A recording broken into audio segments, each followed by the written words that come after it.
What's up, YouTube? So today we're going to get started on trying to get this motor a little more dialed in. I've been having an issue where I come up to a light or a stop sign, and when I engage the clutch and the RPM comes down, the car's not catching itself. So there's something with the idle. I'm thinking the idle air control valve is my issue. I've done boost leak tests. This is my little makeshift boost leak tester. It's not the best, but it does what I need it to. I have no boost leaks. Everything's fine. I used soap and water, couldn't find anything. So my next belief is the idle air control valve. It's a pretty common issue with the SRs. So I'm going to try to get this intake manifold off. I'm going to pull the air control valve and then also see if I can pull the throttle body off. Clean it, check it. I know a while back I checked the throttle position sensor on this. Everything came back fine on it, so I don't think it's that. But I've never checked the idle air control valve.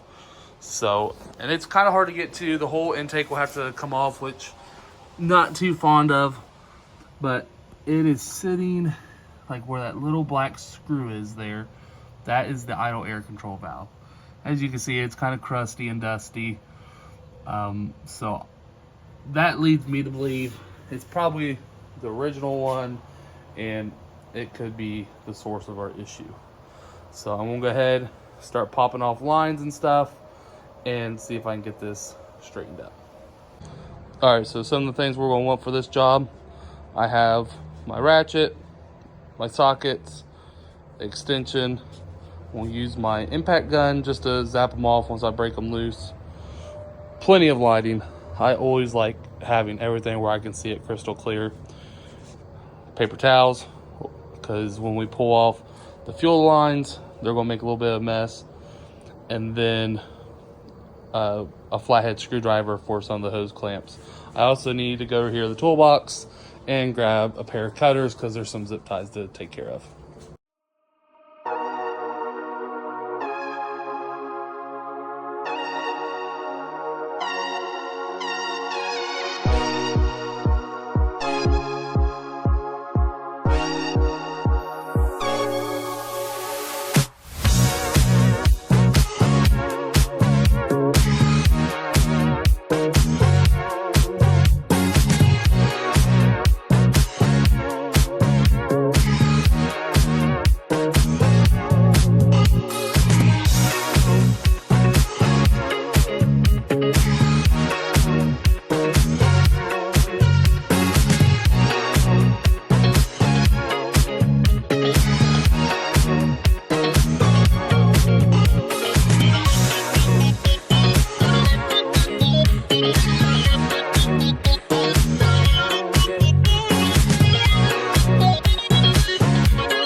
All right, as you guys can see, I was able to get the plenum out and kind of fought me a little bit, but wasn't too bad. A couple coolant lines here for the IAC. There was 2 coolant lines, one here that is nicely leaking all over my floor. This was for the throttle body. There was another one that I tucked over here for the throttle body. So let's just go ahead, see if we can get this guy tucked for a second. It's because it was lower than the head and everything, so the coolant was trying to come out of it. So while I'm in here, I think I've been having an oil leak from my oil filter adapter down here. So we'll try to address that, see if there's any way I can solve that, and then just kind of check over things, make sure everything else, there's not much here besides that and the starter, the alternator's down there. So just make sure everything else looks all right. Any hose clamps might want to check, or hoses, make sure there's no cracking or anything coming undone. So yeah, so I'm gonna go ahead and look over all that, make sure everything looks sound, and then we are going to check out the plenum and get it all nice and cleaned up. All right, so we went ahead and we got the plenum on the workbench here. And I went ahead and took off the idle air control valve. And I mean, it's kind of hard to tell. It's kind of black and got a little bit of soot on it, but a little bit of carbon buildup, but it's not too bad. I am going to go ahead and clean it since I have it off. I mean, most of this, like, it looks real bad, but it's actually just part of the casting. So it's not terrible. However, from where the turbo previously decided to blow up, you can see there is so much oil. Yeah, there it is. So much oil in this plenum.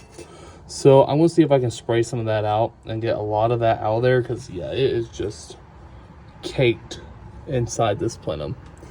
So I'm gonna get this cleaned up, clean throttle body while I'm at it, and hopefully get this looking a little bit better. All right, so don't mind the mess on the toolbox, but I was able to get the IAC off, and I got it somewhat cleaner. Some of the stuff is just kind of built in, and it's never really coming off. But I was able to test the IAC. If you just look at this plug here, if you put your positive on the bottom right and your negative on the bottom left, if you have like a battery jump box or a tester, you can actually get that little pin right there in the center on this left side. It will actually move back and forth. Mine did, so that was good. There's another one, you can't really see it, but it sits way back, like back on the back side here. If you do the top two the same way, that will make it move. And they both moved freely. Everything seemed all right. I went ahead and I pulled both of these, I guess, like solenoids off and checked those pins. The back one was kind of crusted, so I went ahead and cleaned it off, got it all taken care of, and see if maybe it needed a better seal. I don't know how that works, to be completely honest. So I got that taken care of. I pulled the throttle body off. I'm going to wipe it down one more time, but got it looking a lot cleaner than what it was. It was definitely really gunked up. So it wasn't the inside. As you can see, it's definitely a lot better. I mean, there's still some spots like I can't really reach through these runners. My hands are too big, but definitely got cleaned up and looking a lot better. So I have to wait a little bit because I thought I had a gasket for this from I had a complete gasket kit for an SR. Apparently I do not have an IAC gasket, so gonna order that up and we'll get put back on. But in the meantime, I'm gonna go over here and just check things over and take care of this oil leak that I've been having on this car. So yeah, I'll get that taken care of and we'll get back on it.